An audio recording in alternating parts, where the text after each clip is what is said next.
You know that feeling, right? When you're trying to protect something really valuable. Could be a family heirloom, maybe, or like important financial papers, even just digital photos you absolutely can't lose.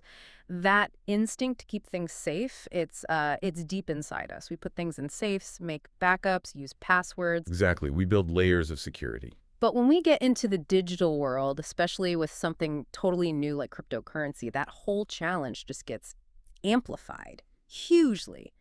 How do you secure something that's digital, decentralized, potentially borderless? It's not just about locking a door anymore. No, it's fundamentally different. And you hit on a key point there, this constant tension. You want easy access, you want control, but you also need it to be like Fort Knox, completely secure. Right, that push and pull. And in crypto, where the whole idea is about you being in charge, self-sovereignty, that tension is, well, it's everything. It's not just technical, it's almost philosophical. What does ownership even mean here? That's a great way to put it.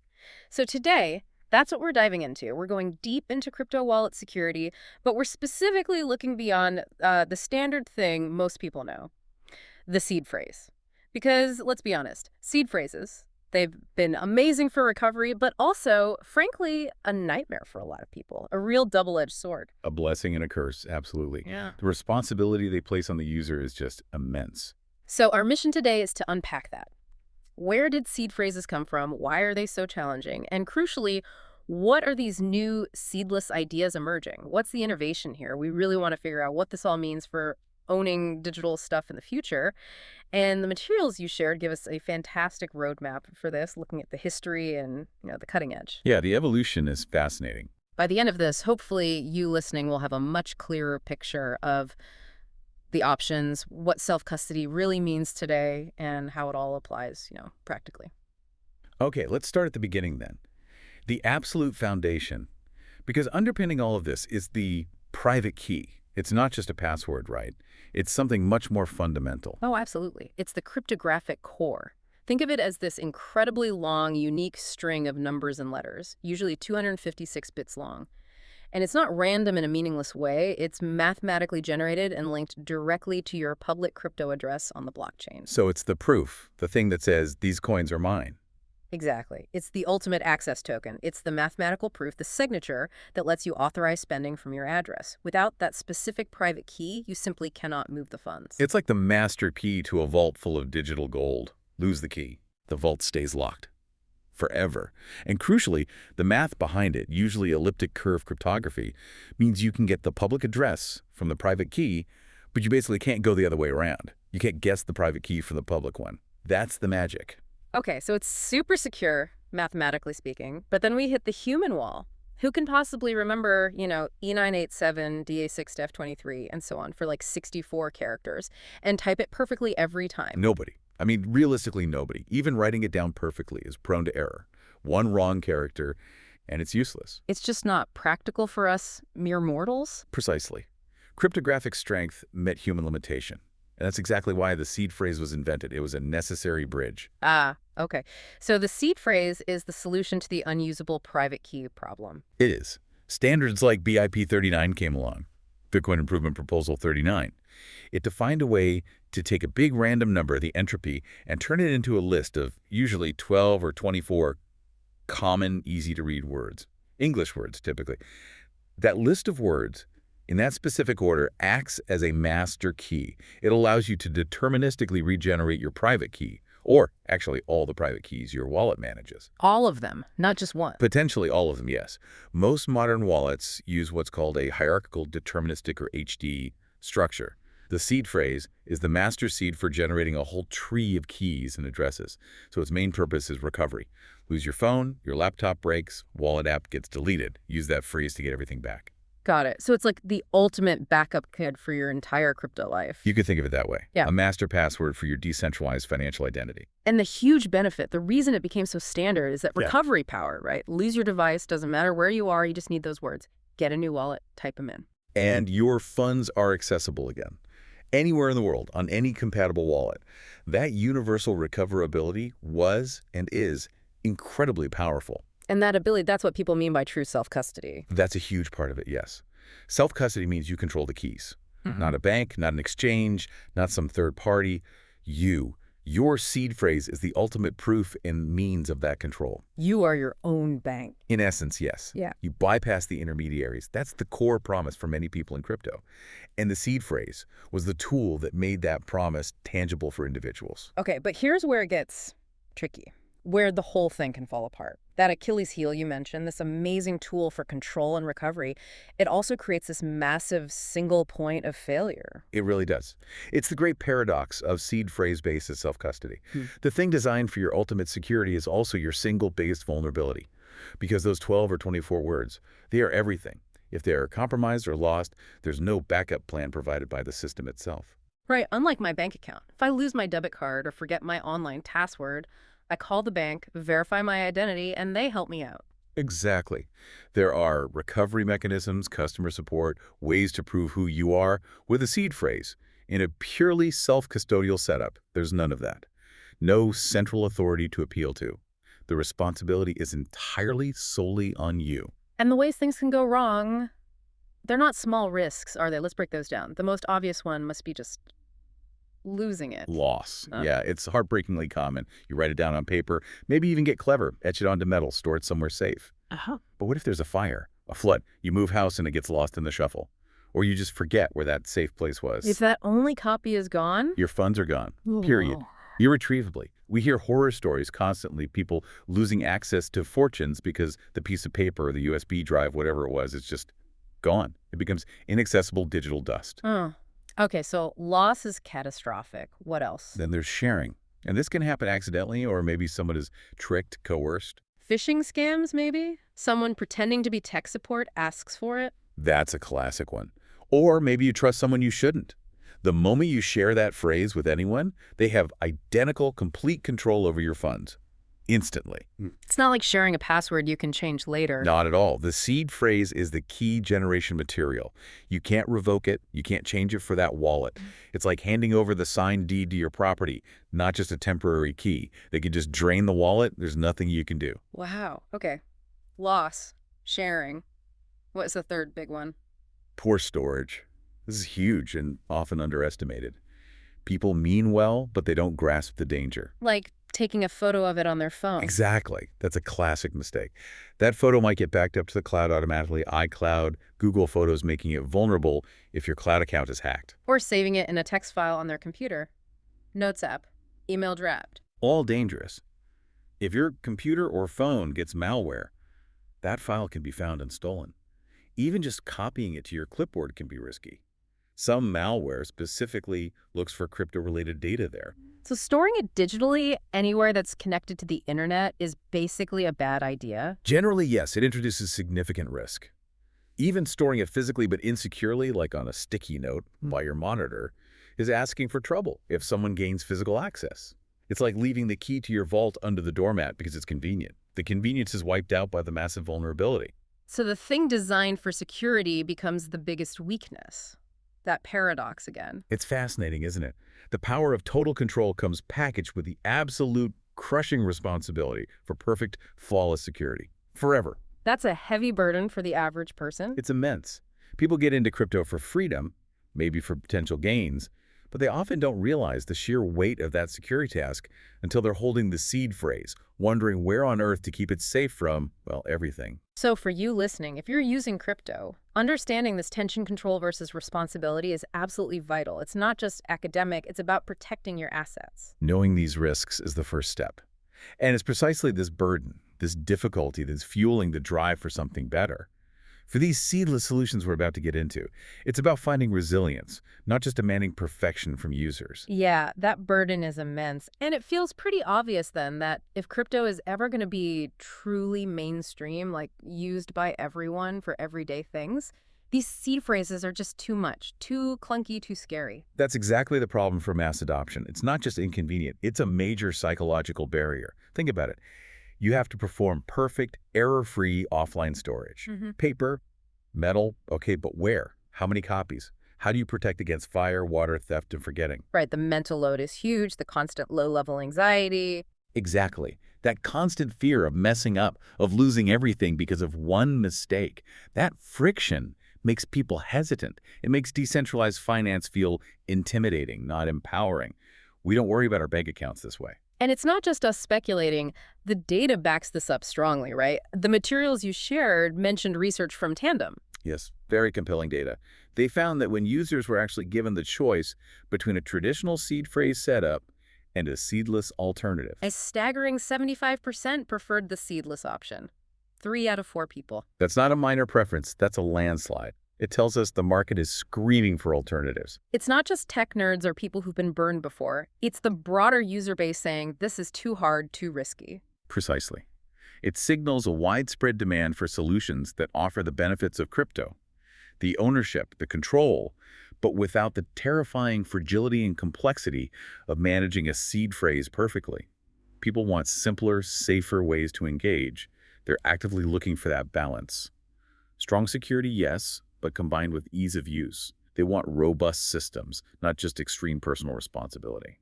So if you've ever felt that anxiety that where do I put this thing? Feeling about your seed phrase, well, you're in the vast majority. 75% is a huge number. It's a clear signal to the industry. Hmm? Innovate or hinder adoption. The human interface needs an upgrade. Okay, so the demand is clearly there. Let's get into the solutions then. You mentioned 2 main paths emerging for these seedless approaches. Path 1 involves the cloud, right? Something we're all pretty familiar with. That's right. Path 1 is cloud-based seedless. This approach leverages existing familiar infrastructure services like Apple's iCloud or Google Drive. How does that work exactly? Are they just storing the seed phrase in my Google Drive? That sounds risky. Not exactly the raw seed phrase, typically. Newer systems, like some features in MetaMask, for example, allow you to back up critical wallet components, often part of your key material, in an encrypted form to your personal cloud account. The encryption is key. It might be tied to your device password, your biometrics, or your cloud account password itself. The idea is to make recovery feel seamless. Okay. So the upside is obvious. Yeah. Convenience. Get a new phone, log into your iCloud or Google account, and boom, your wallet restores. Pretty much. It mimics the way we recover other online accounts or data. It dramatically lowers the barrier to entry. It feels familiar, less scary for someone new to crypto. Managing your keys feels more like managing your photos or documents. That does sound way easier than hiding pieces of paper around the house.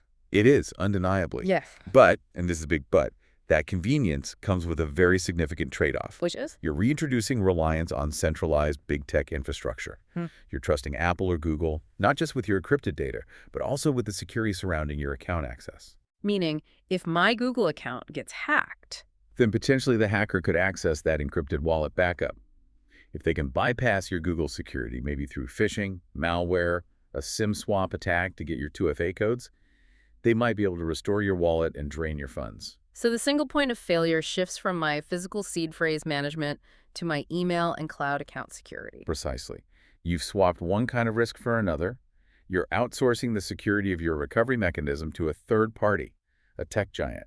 Your crypto safety now hinges on the security of their systems and your ability to protect your login credentials for that system. It's like putting your house key in a locker at the train station. The locker might be strong, but if someone gets the key to the locker... That's a decent analogy. Right. You're relying on the security of the locker provider and your ability to protect the locker key. It moves away from the pure self-custody ideal, where only you hold the ultimate recovery capability, completely independent of any third party. It's convenient, yes, but it's a different trust model. Okay, that makes sense. Convenience, but with a renewed trust in big tech. So what's the alternative? Path 2. Hardware-based seedless. This sounds more crypto-native, maybe, aiming for that true self-custody without the phrase. Exactly. This approach takes a fundamentally different direction, aiming to keep the core principles of self-custody intact while eliminating the seed phrase burden. Companies like Tandem are really pushing this forward. The core idea here is using specialized hardware specifically, a secure, tamper-proof chip, often called a secure element. Think of the chip on your credit card or passport. Like the chip that enables tap to pay. Very similar technology, yes. These chips are designed from the ground up to securely store cryptographic keys and perform cryptographic operations inside the chip itself. In these hardware-based seedless systems, the crucial cryptographic seed, the thing that generates your private keys, is created and stored permanently inside the secure chip on a card or device. Permanently, so it never leaves the chip. That's the critical point. The private key material never leaves the secure hardware. This offers a massive security advantage over purely software or cloud-based solutions. How so? What risks does that eliminate? Well, think about it. If the key never leaves the chip, no need for paper backups you can lose or damage. No risky screenshots or digital files that malware on your phone or computer could steal. No reliance on potentially vulnerable cloud servers to store your key backups. Okay, I see. So even if my phone or computer is riddled with viruses, hackers can't just grab the key because it's not on the phone or computer. It's physically separate in that chip. Precisely. The key is physically isolated from the insecure environment of your everyday devices and the internet. Online attacks become largely ineffective against the key itself. The attack surface shrinks dramatically. So this sounds like genuine self-custody, but without the paper phrase. The control stays with me physically. That's the goal.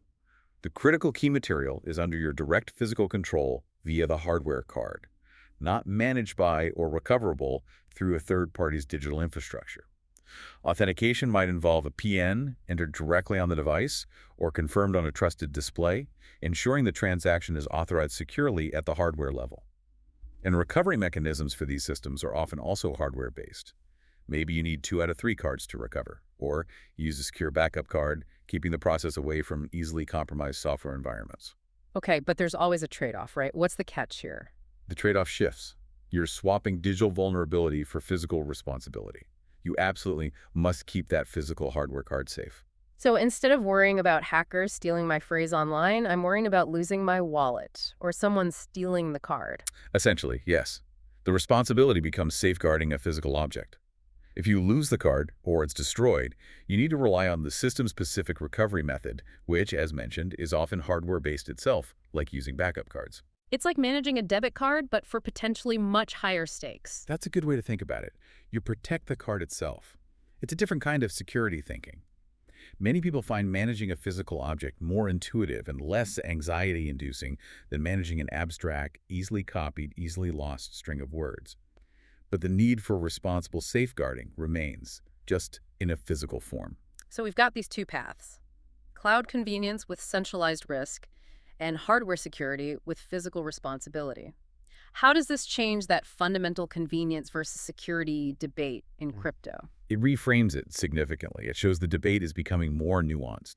It's not just easy versus secure anymore. Cloud solutions clearly lean into convenience, making crypto feel like other web services. But they do this by arguably diluting pure self-custody and reintroducing trust in centralized platforms. The convenience comes from familiarity and leveraging existing infrastructure. But the security model changes, relying on your email password strength and Google or Apple's defenses. Right. Whereas hardware solutions prioritize maintaining that true self-custody principle. They keep the keys truly offline and under your direct control, drastically cutting down the digital attack surface and eliminating the seed phrase nightmare. But they require you to be responsible for a physical item. Exactly.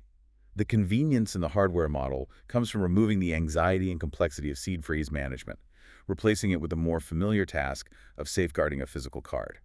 It's security designed to be more robust and less mentally taxing in day-to-day use.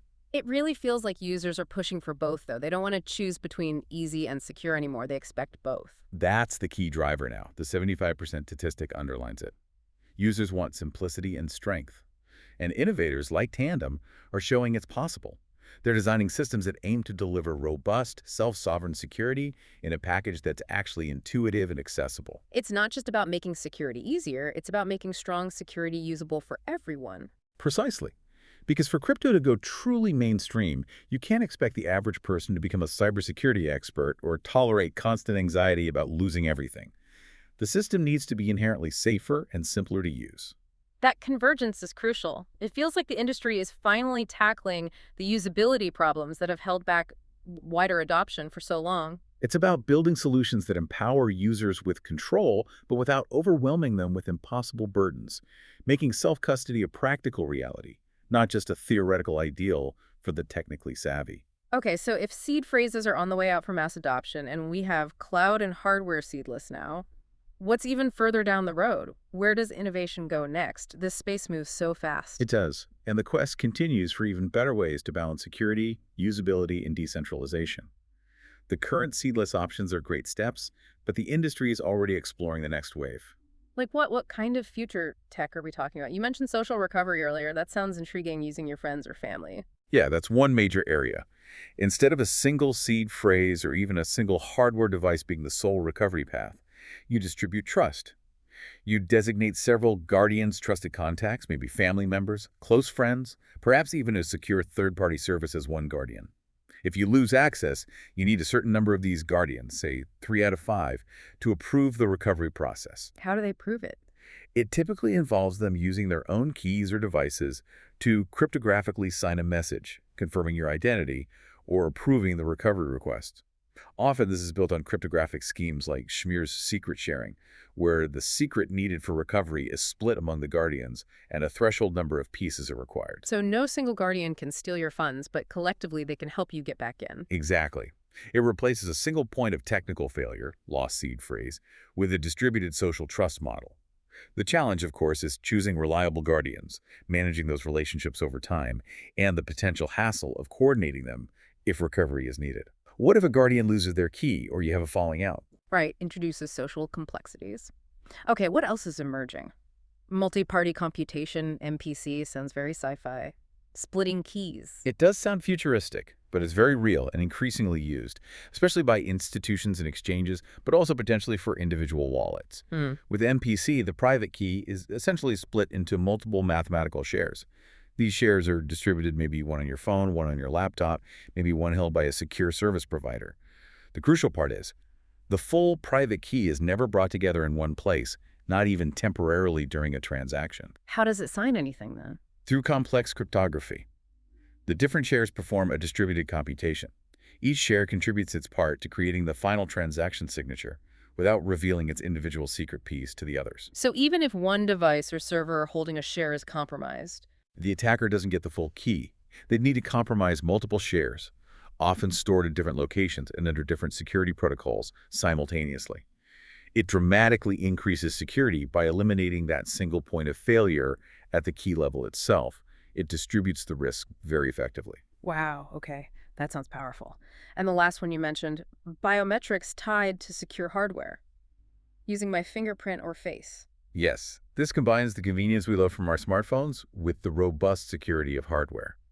Imagine using Face ID or your fingerprint not just to unlock your phone, but to authorize a crypto transaction directly interacting with a secure element, like the hardware cards we discussed. So my fingerprint is the key. Not quite, and that's a critical distinction. Your biometric data, fingerprint, face scan, acts as the authenticator. It proves that you are present and authorizing the action. That biometric authentication then unlocks the secure chip, allowing the actual private key, which is safely stored inside that chip and never leaves it, to perform the signing operation. Ah, okay. So the biometric unlocks the vault, but the key stays inside. Precisely. It separates authentication, proving it's you, from the key itself. This gives you great convenience, but the ultimate security still relies on that tamper-proof secure hardware protecting the key material. The debate here often involves the fact that biometrics can't be changed if compromised, which is why linking them to secure, isolated hardware is so important. It really comes back to that 75% number, doesn't it? People want easy, people want secure, they want both. They expect both. It's not a compromise anymore, it's the baseline requirement for the future. And the industry is clearly getting that message. Delivering on that dual promise is the key to unlocking genuine mainstream crypto adoption. It feels like we're heading towards a future where managing crypto could be as natural and secure as, well, anything else we do digitally. That's the vision. Seamless, intuitive, and fundamentally safe. We've covered a lot of ground today. It's quite the journey from understanding the seed phrase, its strengths, and, well, its massive flaws, That Achilles heel. through why users are demanding change so strongly, exploring these new seedless paths, cloud and hardware. And even peering over the horizon at things like social recovery, MPC, biometrics. It really shows how fast this space is evolving to meet user needs. Absolutely. And if there's one key thing to take away from this deep dive, it's that Seedless isn't a magic bullet with one single meaning. You have to look under the hood. Right. Not all seedless wallets are the same. Exactly. Cloud Seedless offers that familiar convenience. It feels easy, but you're placing trust back into large tech companies and the security of your cloud account. It's a shift in the trust model. Trading one potential failure point for another, essentially. Whereas hardware Seedless really aims for at genuine self-custody, keeping keys offline, vastly reducing digital risks, but placing the responsibility on you to safeguard a physical device, it's a different kind of responsibility. And it's great to see companies like Tandem really pushing that hardware approach, showing it can be user-friendly too. Definitely. These innovations are crucial. They're demonstrating viable paths forward, making robust security more accessible. Ultimately, this whole shift seems geared towards making crypto custody simple and genuinely safe. And that combination is non-negotiable for mainstream adoption. It's how digital assets move from being a niche interest to being integrated into our everyday financial lives. That's the only way it scales. So as we wrap up, we want to leave you, our listener, with something to think about. Given everything we've discussed, the move away from seed phrases, the rise of cloud, hardware, MPC, social recovery, how do you think our fundamental understanding of ownership in the digital realm is going to change? Especially as these newer, more intuitive, more robust security methods become standard. Will self-custody just become the default expectation for all our important digital assets, not just crypto? What does true digital ownership look like in 5 or 10 years? Plenty to mull over there. We hope this deep dive has given you valuable insights and maybe sparked some new questions for your own exploration. Thanks for joining us on the deep dive.